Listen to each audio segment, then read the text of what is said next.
Hello and welcome to KoKo Language Learning Lounge. We're glad you're here. I'm Rob. And I'm Crystal. Welcome back, friends. This is part two of our Gentle Time Care series. If you've already listened to part one, thank you. And if you're new here, that's okay too. You're right on time.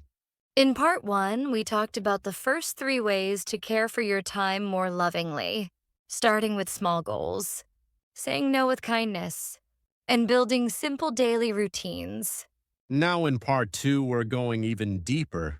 We'll cover how to use gentle reminders that help you stay on track without stress, how to take real rest, the kind that recharges you instead of draining you. And finally, how to be present with whatever you're doing so your time feels richer, not rushed. Each one is like a soft whisper reminding you, hey, this moment matters. So let's keep going and step into part two together.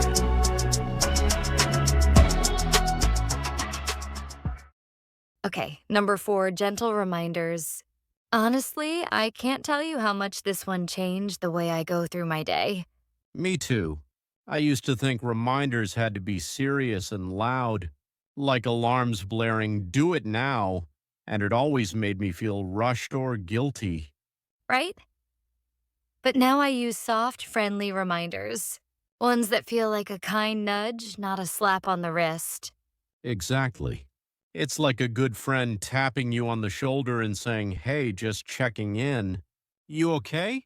One thing I did, I changed the tone on my phone's reminder. Now it's this gentle bell. Not too loud. Just enough to get my attention without stressing me out. That makes such a difference. I've got this one reminder that pops up around 3 p.m. every day. It just says, take a breath, stand up, stretch. That's it. I love that.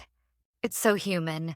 And honestly, I used to ignore reminders all the time because they made me feel bad. Like, ugh, I forgot again.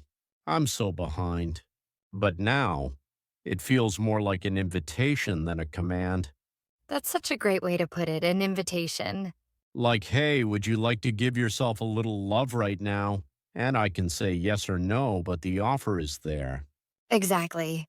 One of my favorites just says, are you being gentle with yourself today? Oof, that one hits. Right? Sometimes I read it and realize I haven't been.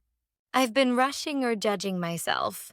That little question reminds me to pause and soften a little.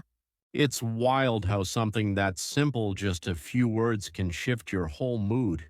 Let's give our listeners a few ideas. Some gentle reminder phrases they can use.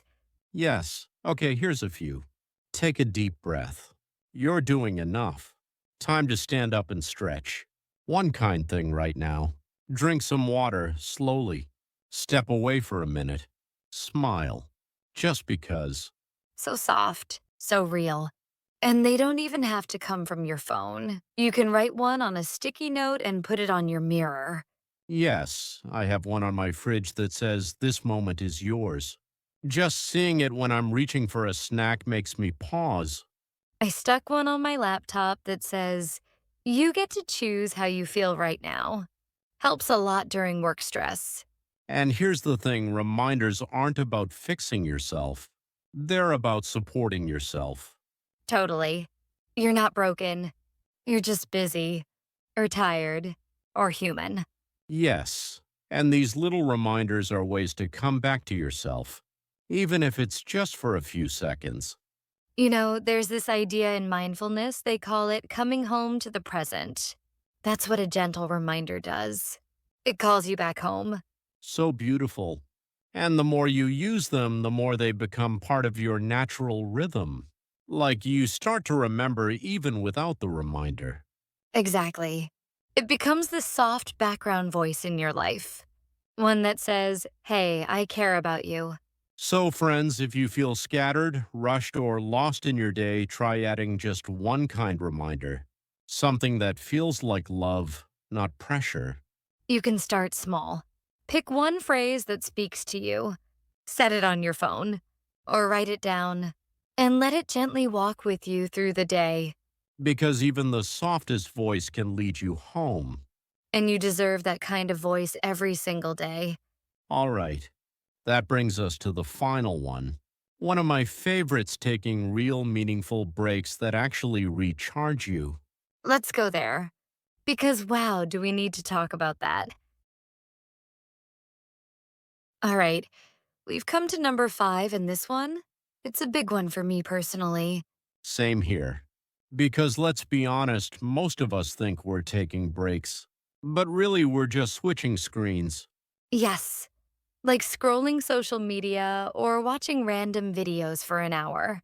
We finish and feel even more tired. Exactly. That's not rest. That's distraction. And sometimes it actually drains us more.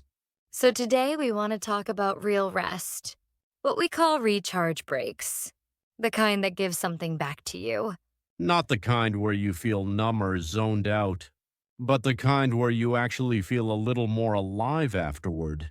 right? For me, that could be sitting outside for 5 minutes. No phone. Just breathing and looking at the trees. For me, it's lying on the couch with my eyes closed. Not sleeping, not reading, just lying there. Letting myself exist without doing anything. You know what else counts? A gentle stretch, a slow cup of tea, petting your dog, even putting your hand on your heart for a moment. All of those are so simple but powerful. They're like pressing a reset button for your nervous system. I used to think I had to earn rest. Like, I could only rest if I'd finished everything on my list. Me too. But guess what? That list never ends. Exactly. So now I take breaks before I hit the wall, before I burn out. Yes, that's the key difference. Rest before the crash, not after. Let's talk examples. Say you're working at your computer all morning. Instead of pushing through to lunchtime, what if you stood up at 10:30 and walked around the room? Or looked out the window for one full minute. Just let your eyes rest on something green or far away. That's what I do. I even set a soft timer not to tell me to work, but to remind me to pause. And if your brain says, but I don't have time, that's usually a sign you really need the break. Yes, because breaks don't take time. They give you time. They help you come back more focused, more calm. Exactly. I get more done when I rest in between. It's wild. Same here. And not just work stuff. Even emotional stuff feels easier to handle when I've taken time to breathe. Let's be honest, most of us have used breaks as escape hatches. We run to our phones, or snack without thinking, or get lost in distractions. And no shame in that. We've all done it. But we're just saying there's another way. One that feels better, one that gives something back to you. So let's offer some ideas for real recharge breaks. Sit or lie down in silence for 3 minutes. Listen to one song with your eyes closed. Do slow neck rolls or shoulder stretches. Write one sentence about how you're feeling. Step outside and take 5 slow breaths. Drink water slowly like it's a little ceremony. Those are beautiful. And honestly, even just doing one of those in a day can shift everything. It really can, because it tells your body and mind you're safe. You can slow down now. And you don't have to wait until you're completely exhausted. You can rest when you're halfway tired. That's when it actually works best. You're not being lazy. You're being smart and kind. I wish someone had told me that earlier in life. Me too. So that's what we're telling our friends now, you listening. Please rest before you collapse. Even just a little. You don't need permission. But if it helps, we're giving it to you anyway. Take 5 minutes. Close your eyes. Walk slowly. Breathe deeply. Let the world wait. Because you matter more than your to-do list. And your peace is worth protecting. All right. That's our fifth and final way to stop wasting time and start caring for yourself better. But don't go just yet. We've got a few closing thoughts coming up. Stay with us. So, Rob, how about we share one last idea? Kind of like a bonus way not to waste time. Oh, I like that. A soft number 6. Something we both talk about all the time. Actually being present with what you're doing. Yes, because sometimes it's not about what we're doing, but how we're doing it. Right. You can spend an hour doing something important, but if your mind is somewhere else the whole time, it feels like it didn't even happen. I've had days like that. Like, I've technically worked all day, but it still felt like I didn't live any of it. Exactly. And that's why presence, just being fully in the moment, is one of the kindest things you can give yourself. Whether you're washing dishes, talking with someone, or even drinking coffee, being really there makes it feel more real, more valuable. And in a way, it saves time.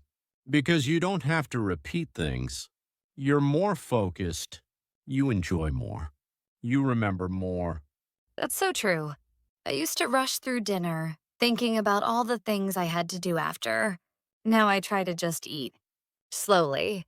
No phone. Just food and quiet. I do that too. Even with simple things like brushing my teeth, I used to scroll my phone at the same time. Now I just brush. That's it. It sounds silly, but it makes a difference. Not silly at all.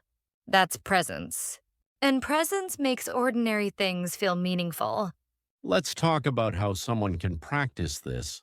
Because I know it's not always easy. Our minds wander, right? Totally. So here's a small way to begin. Whatever you're doing right now, pause. Take one full breath. Feel your feet on the ground. Look around. Ask yourself, am I here? That little check in is so powerful. Even if you're in the middle of something, just noticing you're doing it changes the experience. Like if you're walking, don't just walk to get somewhere. Feel your feet touching the ground. Listen to the sound around you. That's presence. Or when you're with someone, really listen instead of planning what you'll say next. That's presence too. Here's one of my favorite reminders. Right now, this is the only moment that matters. Not yesterday. Not tomorrow. Just now. Yes. And you don't have to be perfect at it. Minds wander. That's okay. Just gently bring yourself back. No judgment. No, I'm doing it wrong. Just noticing and coming back. Again and again. And you can do this with anything: cooking, walking, reading, even doing the laundry. Bring your full attention just for a few seconds. It transforms the moment. And when you're truly present, time feels slower, fuller. You don't feel like you're chasing it anymore. You feel like you're living it. So, for our lovely listeners, if you've been feeling like the days fly by and you're left wondering where your time went, maybe try this. Don't just do things. Be there while you're doing them. And if your brain says, this is boring, that's okay. Smile at that thought and come back to the moment anyway. Because even the boring moments are part of your real life. And they deserve your full heart too. I love that. So, should we wrap this sixth one up? Let's do it. Number 6, be present. Be here. Fully. Gently. As often as you can. And remember, your life is happening now, not later. Not when the work is done. Not when things are perfect. But now, So live it with your eyes open. Your heart open. One moment at a time. and that's it, friend. 6 soft ways to stop wasting time and start living more gently, more meaningfully. Let's take a moment and remember all 6. Set small, kind goals. Say no with care. Make a daily caring routine. Use gentle reminders. Take real recharging breaks. Be fully present with what you're doing. These aren't rules. They're invitations to be kinder with your time, softer with your schedule, and more loving with yourself. And we hope you carry them with you, not as pressure, but as a quiet kind of support. We're so grateful you spent this time with us.